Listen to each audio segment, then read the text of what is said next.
in your town. They may be members of your government. They may be living next door, or even teaching your children. But they are not who they appear to be. Are alien visitors living among us? I killed 2 of them. Yes, they're mortal and they do die.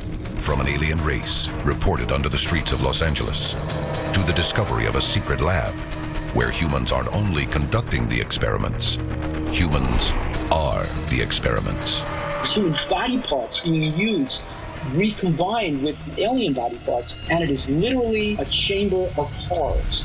Tonight, we reveal the incredible secrets of extraterrestrial beings living among us, including a never-before-seen interview with a woman who claims the ability to channel an alien race. Greetings. We are their Terrans. Join us as the secret of aliens among us is unsealed. A global effort has begun. Secret files hidden from the public for decades, detailing every UFO account, are now available to the public. We are about to uncover the truth behind these classified documents. Find out what the government doesn't want you to know. Unsealed. Alien Files. Exposing the biggest secret on planet Earth. Cusco, Peru. This jungle city was once capital of the Incan Empire. But it was in the late 1990s that archaeologists digging in these ruins came across an incredible discovery. Skulls, unlike any creature known to man. Their size and shape were almost a perfect match to eyewitness descriptions of alien beings. The elongated skulls that we found are not only larger in terms of cranial capacity than modern humans, but the eye sockets are much bigger, the jaw is much larger, and also the actual bone material is sometimes 60% heavier than a modern human being. But could this actually be evidence of alien beings that lived and died on planet Earth? Now, on the one hand, there's a perfectly conventional explanation for this, that the babies, they were strapped to a backboard in such a way that it actually deformed the skull, so the skull became elongated, and that's what we see. But UFO historians say something different.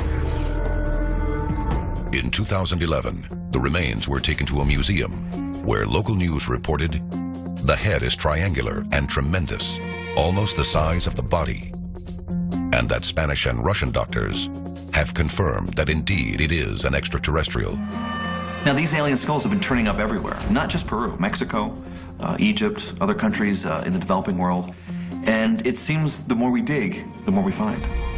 The explanation may be found within a book published in 1882, Atlantis, the Antediluvian World, by American politician Ignatius Donnelly. Now, in this book, it talked about these godlike beings that inhabited this land and perhaps were the original settlement on this planet. The question is, could these gods actually be aliens?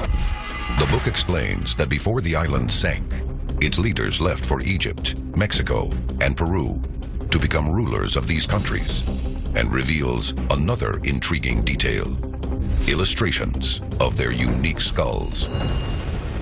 Perhaps the most well-known of these ancient leaders was Egyptian ruler King Akhenaten. He was the husband of Nefertiti and father of Tutankhamun. But could he also have been an alien king? When we look at the skull of the Egyptian pharaoh Akhenaten, we see how it's deformed, how it's elongated. So it's not just larger, there's almost this tubular shape in that. What could that have meant? Was Akhenaten an alien? These characteristics may have been the product of genetic deformity, but some theorists propose rulers such as Akhenaten were connected to an alien race, a theory many believe applies to the world leaders of today. There have been reports of aliens interacting with world leaders for centuries, but none so interesting as with one of our own presidents. Coming up next, find out what the president might know about aliens among us. And later, answers from an unlikely source, speaking directly to alien intelligence. This is Unsealed, Alien Files, exposing the biggest secret on planet Earth. Welcome back to Unsealed, Alien Files. Are human beings alone on planet Earth? Or is it possible aliens are living among us? If anyone on this planet knew of extraterrestrials interacting with us, it would have to be our world leaders. And they're not telling us. Some believe mankind's greatest encounter may have ended in a pact bartering human lives with an extraterrestrial race. A pact allegedly executed by none other than the President of the United States. Unsealed case file, the Presidential Alien Pact. Palm Springs, California. In 1954, U.S. President Dwight D. Eisenhower lands for a winter holiday. During the trip, he mysteriously disappears on the night of February 20th, igniting a firestorm of media speculation. But witnesses who came forward in later decades claim that during this time, Eisenhower visited Edwards Air Force Base, where he met with an alien race. Purported witnesses to this event claimed that Eisenhower was actually asked there by the extraterrestrials in order to make some sort of deal. The aliens, said to be at this meeting, were a race known to ufologists as the Pleiadians, frequently described as taller and larger than regular humans. They are known for their shockingly blonde hair and clear eyes, earning them the nickname Nordics. And this meeting was very much tied in with an effort by these extraterrestrials to persuade the US government not to go ahead with the development of thermonuclear weapons. But just 10 days after the alleged meeting took place, the US's Bravo hydrogen bomb was detonated in Bikini Atoll. It appeared no treaty to end atomic weapons was reached. So another path was chosen, meeting with other groups of extraterrestrials who were not as opposed to the United States developing nuclear weapons. The second meeting between Eisenhower and extraterrestrials took place at the Holloman Air Force Base in New Mexico, where he met with the Greys, and this time, a treaty would be reached. Their alleged deal, they would provide advanced technology far beyond human capabilities. But in exchange, the Greys would be given the freedom to abduct humans for DNA and experimentation. But most frightening is the supposed location of these experiments, an alleged underground military laboratory known as the Dulce Base. For over 30 years, top-secret projects have been said to take place under the Archuleta Mesa. This area is where humans and extraterrestrials actually work together on a variety of projects, anything from technology to bioengineering. The existence of the Dulce Base has been confirmed for decades by documents such as the Blue Planet Project and whistleblowers such as former government geologist Phil Schneider. I was involved in building a base inside of Dulce, New Mexico, which is Los Alamos Laboratory. On the southwest part of the Archuleta Mesa, we built an underground facility, a better part of 3 cubic miles, hollowed out underground. Reports state that the base is 7 levels deep. But the deepest levels are allegedly only used by alien researchers for their experiments on human beings. And it is literally a chamber of horrors. Human body parts are floating in this blue liquid vats. Human beings are being literally cloned. Human body parts being used, recombined with alien body parts. No human beings allowed. The tales are so horrifying that the area has become known as Nightmare Hall. But while this location may be one of the most frightening places aliens could live on planet Earth, evidence shows we may find a greater alien threat slithering beneath our feet, one that has taken the form of human beings. Coming up next, a war at the Dulce Base claims human lives. Evil alien conspirators masquerade as our leaders, and we reveal an exclusive interview with what could be actual alien intelligence. This is Unsealed, Alien Files, exposing the biggest secret on planet Earth. Welcome back to Unsealed, Alien Files. Humans were once thought to be the only intelligent life form on planet Earth. But some experts believe that aliens exist among us and may be working alongside the U.S. government in an underground alien facility known as the Dulce Base.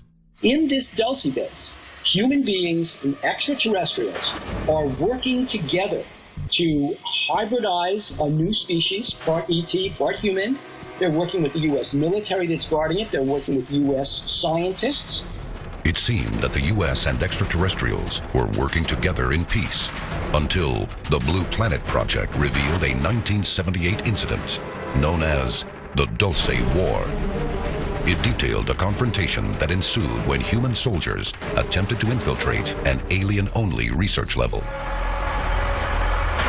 Witnesses, including respected government scientist Philip Schneider, have come forward, claiming injuries suffered at the hands of these alien races. I didn't waste any time. I reached for my pistol and started shooting. And I killed 2 of them. Yes, they're mortal, and they do die. And the next thing I know, this blue beam hit me and just literally opened me up like a fish. And burnt my fingers right off of me. And it was some form of electrical force because the kind of like it being hit by a lightning bolt, burned all my toenails off of me. And there was a Green Beret that was right behind me that risked his life. In fact, he died, shoved me back in the basket and hit the button and took me up. And I wouldn't be alive talking to you today if it wasn't for him. I'm forever indebted. Why are these alien beings here? And what do they want from the human race? The answer may be found in one of the oldest reported alien species on planet Earth, the reptilians. It seems like through all the stories of abduction, the reptilians are probably the last ones you want to come across. The reptilians are usually described as being just that, like a reptile. Usually a lizard-shaped head, very much like a reptile skin. They're not peaceful. They are more very much filled with experimentation, violence, pain. According to lore, reptilians do not live in the heavens.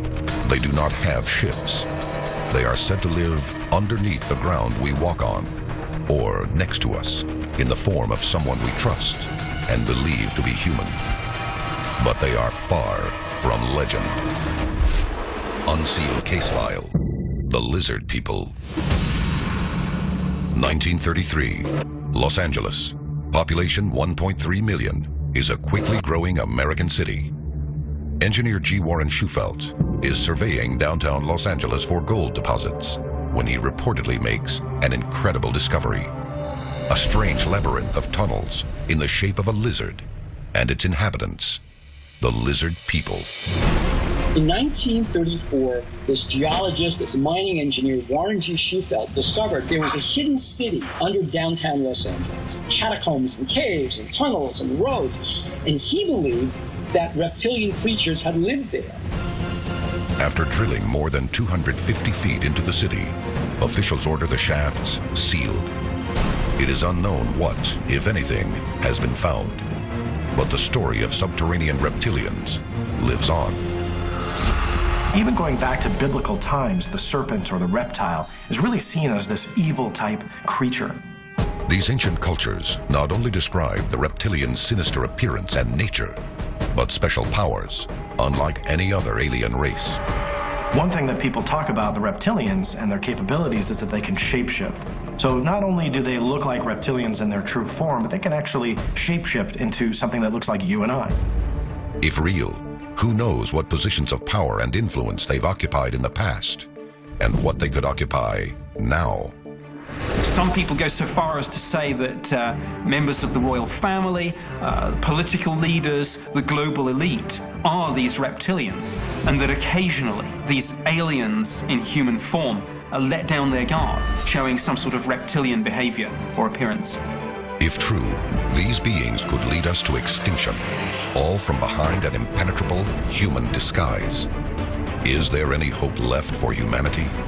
The most common portrayals of aliens is that they are here to harm us, here to take us over. However, there are aliens who in fact are said to be our ancestors, and that they are here in order to help us and to guide us. Unsealed case file, the Arcturian message. The Arcturians are considered by many to be the most advanced civilization in the galaxy. They have been known to channel their message through humans, who act as mediums. My name is Suzanne Lee. I am a PhD psychotherapist, and I have been in communication with the Arcturians since about 1994. Sue Lee claims the ability to bring a message from the Arcturian race through her own body. It is a message about the future of humans and aliens on planet Earth that she will channel before our very eyes. What I'm about to do right now is to allow the Arcturians to come through. When we return, this is Unsealed, Alien Files, exposing the biggest secret on planet Earth. Welcome back to Unsealed, Alien Files. Of all the aliens who could be among us on planet Earth, only a race known as the Arcturians are said to share their message through mediums such as Suzanne Lee. What you are about to witness is a never-before-heard message that could be from an alien race. Greetings. We are the Arcturians. Our ultimate hope is that humans realize that they are us in a human form. We are your ancestors. We are you.